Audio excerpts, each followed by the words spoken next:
Hello दोस्तों, राधे राधे। कहानी का नाम है ईमानदार किसान। बहुत समय पहले एक गांव में रामू नाम का एक किसान रहता था।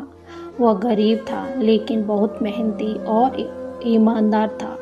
रोज सुबह सूरज उगने से पहले उठता, खेत जोतता, बीज बोता और बिना किसी लालच के मेहनत करता। रामू के पास ज़्यादा ज़मीन नहीं थी। वह जो भी फसल उगती वह उसमें से ज़रूरत भर रखता, बाकी गांव के ज़रूरतमंद को बांट देता। गांव के लोग कहते थे कि रामू भले ही गरीब है पर दिल से बहुत अमीर है। एक बार गांव में भयंकर सूखा पड़ा। कई किसानों की फसलें बर्बाद हो गई। कुछ ने तो गलत रास्ता अपनाया, सरकार से झूठ बोलकर सहायता ली, किसी ने उधार लेकर वापसी नहीं की। पर वह रामू ने कुछ ऐसा नहीं किया। उसने अपनी बची हुई फसल लोगों में बांटा और खुद भूखा रह गया।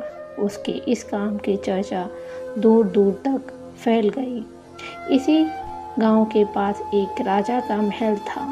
राजा को जब रामू की ईमानदारी और सेवा की बात पता चली तो वह खुद किसान के खेत पर आया, आम कपड़ों में जैसे कोई राहगीर हो गया हो।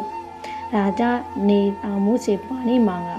रामू ने बिना कुछ पूछे उसे पानी पिलाया, बिठाया और बोला, आप चाहें तो 2 रोटी भी खा लें। भूखे को खाना खिलाना ही मेरा धर्म है। राजा भावुक हो गया। उसने खुद को राजा बताकर कहा, रामू, तूने बिना पहचाने ही राजा को रोटी और पानी दिया है। तेरी ईमानदारी और सेवा को मैं नमन करता हूँ। राजा ने उसे 5 बीघा जमीन, 1 हल और बैल और एक पक्का घर देने की घोषणा की। रामू ने हाथ जोड़कर कहा, महाराज, जो ज़रूरत से ज़्यादा है वो मेरे लिए बोझ है। आप बाकी ज़रूरतमंद को भी दीजिए। राजा उसकी बात से प्रभावित हुआ और उसने रामू को गांव का प्रधान बना दिया। पूरे गांव को सुधारने का जिम्मा सौंपा। रामू ने कभी अपने रास्ते से समझौता नहीं किया। उसकी ईमानदारी ने न सिर्फ उसका बल्कि पूरे गांव का जीवन बदल दिया। ईमानदारी में ताकत होती है जो इंसान को राजा से भी बड़ा बना देती है।